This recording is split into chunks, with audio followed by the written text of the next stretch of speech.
Čudesan dan, mali čarobnjaci. Poklonite mi nekoliko svojih dragocenih minuta i obećavam da ću ih učiniti korisno utrošenim, ali i bajkovitim. Ja sam veliki poznavalac i obožavalac bajki. One su i nastale u tajnim odajama mog čudesnog dvorca i nestrpljiva sam da vam otkrijem neke od odlika ove književne vrste. Za početak, jedno pitanje. Znate li šta je bajka? Naravno da znate. Ne postoji dete koje ne zna šta je bajka i koje nije sposobno načiniti detinjstvo jednom velikom, fantastičnom i bajkovitom avanturom bez kraja. Poznato je dakle da je bajka pripovetka fantastične sadržine.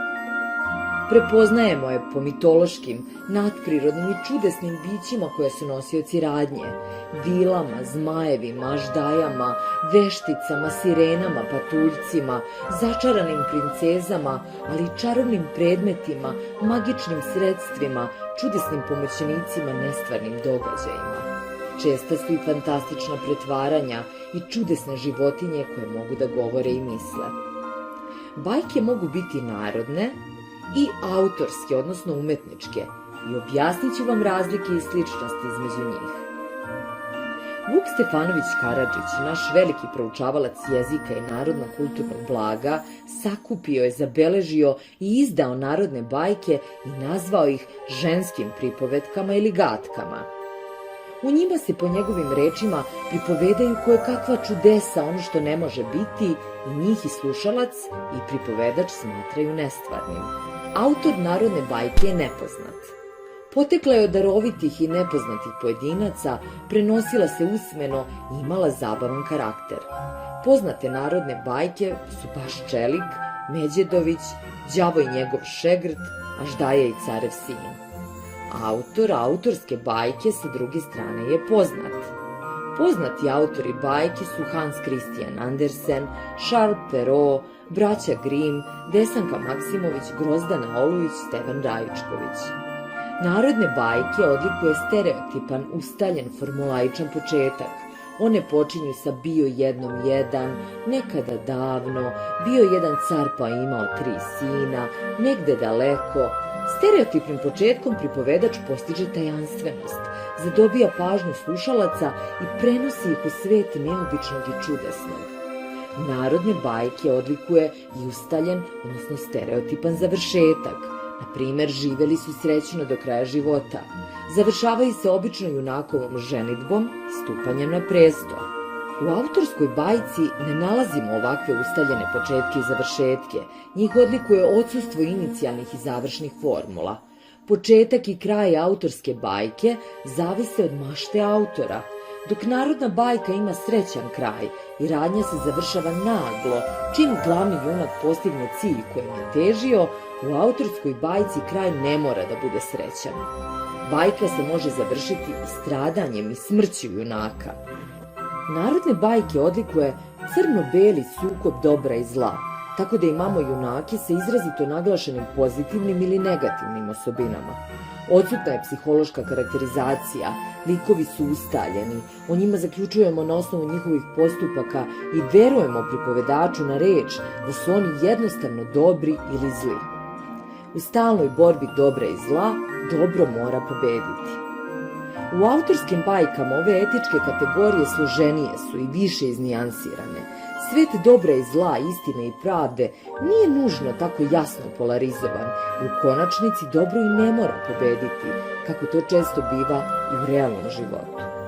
U narodnim bajkama junaci nemaju imena ili su imenovani preko neke dominantne osobine ili izgleda.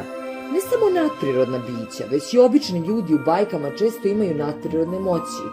Čovek u narodnim bajkama obdaren je izuzetnim sposobnostima, brži od konja ili ptice, može da čuje kako trava raste, može da vidi nevidljivo, da ustreli vešticu u letu pod oblacima, da pojede ogromne količine hrane ili popije čitavo jezero vode. Ne postoji strah pri susretu čoveka sa nadprirodnim bićima, jer oba sveta su na izvestan način izjednačena i junak se suočava sa njima kao sa sebi ravnima. Junaci autorskih bajki biće su ponikla iz piščeve fantazije i često imaju svoje ime, imaju odgovarajući uzrast, socijalni status i zanimanje. U njima je razvijenija i složenija psihologija likova i unutrašnji život junaka bogatije predstavljen. I u izboru likova autorske bajke prisutna je fantastika. Likovi mogu biti personifikovane reke, zvezde ili morski svet. Junaci mogu biti bića prirode sa ljudskim osobinama.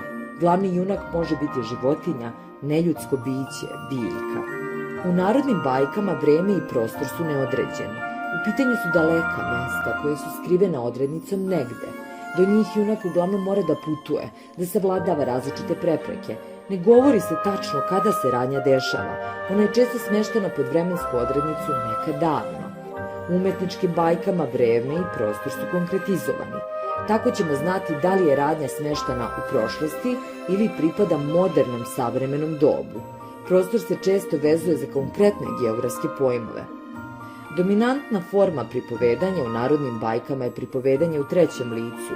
Ne postoji opis prirode, scena, ličnosti, a autorskim bajkama koriste se različite forme pripovedanja, opis, dijalog, unutrašnji monolog, pripovedanje u prvom i trećem licu i opisi su razvijeniji. U narodnim bajkama koriste se ustaljeni brojevi 3, 7, 9, 12. Često glavni junak doživljava 3 avanture ili rešava 3 zadatka pre nego što postigne cilj. Od trojice braće, prvi i drugi su nemoćni i neuspešni, a treći nosilac raspleta. On može imati 3 pomoćnika, 3 važna susreta. Brojevi nemaju tako važnu ulogu u autorskim bajkama. Pouka narodne bajke jasna je, kratka, direktna, dok se do pouke umetničke bajke teže stiže, dubljom i složenijom misaonom i emotivnom analizom. Nadam se da vam je ovo kratko predavanje bilo od koristi i da ćete pomoću njega bolje razumeti čudesan svet bajki. Do sledećeg viđenja ne zaboravite da maštate i stvarate bajkovite svetove poput onih iz knjiga. Čarolija je dozvoljena.